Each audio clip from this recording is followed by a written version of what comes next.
What's happening in Gaza, to start with that,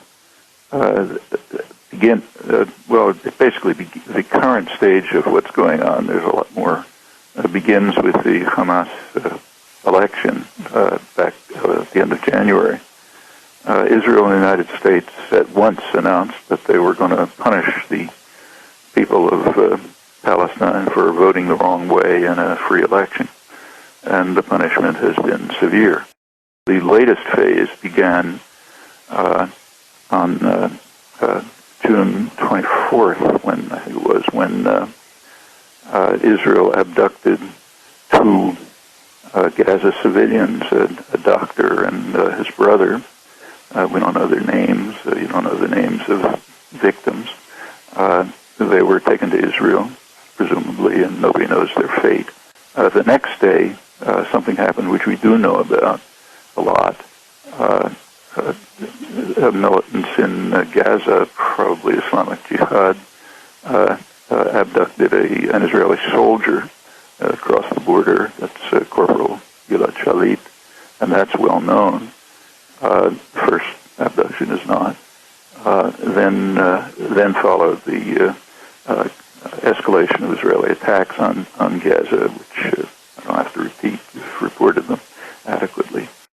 The next stage was Hezbollah's abduction of two Israeli soldiers, they say, on the border. Their official reason for this is that they are aiming for a prisoner release. There are a few, nobody knows how many. Officially, there are 3 Lebanese prisoners in Israel. There's allegedly a couple hundred people missing. Nobody knows where they are. But the real reason, I think it's generally agreed by analysts, is that, I'll read from the Financial Times, which happens to be right in front of me.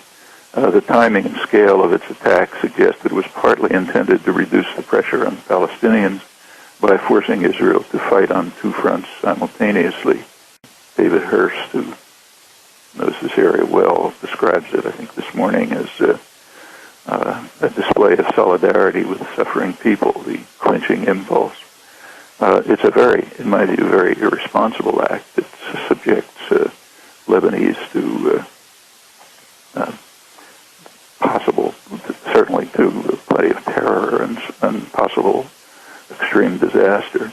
Hundreds of rockets have been fired, and naturally that has to be stopped. The rockets were fired after the heavy Israeli attacks against Lebanon, which killed, well, latest reports, maybe 60 or so people, and destroyed a lot of infrastructure. As always, things have precedence, and you have to decide which was the inciting event. In my view, the inciting event in the present case, the events are those that I mentioned. The constant,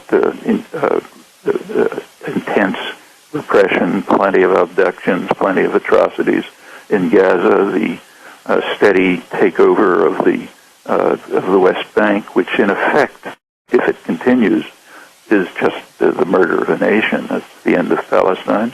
The abduction on June 24th of the 2 Gaza civilians, and then the reaction to the abduction of Corporal Shalit. And there's a difference, incidentally, between abduction of civilians and abduction of soldiers. Even international humanitarian law makes that distinction. If there's a conflict going on, you can decide whether to call war or not, but a military conflict going on, abduction, if soldiers are captured, they are to be treated humanely, but it is not a crime at the level of capture of civilians and bringing them across the border into your own country. That's a serious crime, and that's the one that's not reported. And in fact, remember that, I want to tell you that there are constant attacks going on in Gaza, which is basically a prison, huge prison, under constant attack all the time. Economic strangulation, military attack, assassinations, and so on.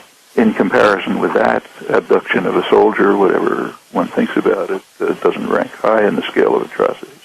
The United States regards Israel as virtually a militarized offshoot and it protects it from criticism or actions, and supports tacitly and, in fact, overtly supports its expansion, its attacks on Palestinians, its progressive takeover of what remains of Palestinian territory, and its acts to, actually realize a comment that Moshe Dayan made back in the early 70s when he was responsible for the occupied territories. He said to his cabinet colleagues, we should tell the Palestinians that we have no solution for you. You will live like dogs, and whoever will leave. And we'll see where that leads. And that's basically the policy. And I presume the U.S. will continue to advance that policy in one or another fashion. Olmert announced his annexation program, what's euphemistically called convergence and described here often as withdrawal, but in fact formalization of the program of annexing the valuable lands, most of the resources, including water, of the West Bank, and cantonizing the rest, and then imprisoning it, since he also announced that Israel would take over the Jordan Valley.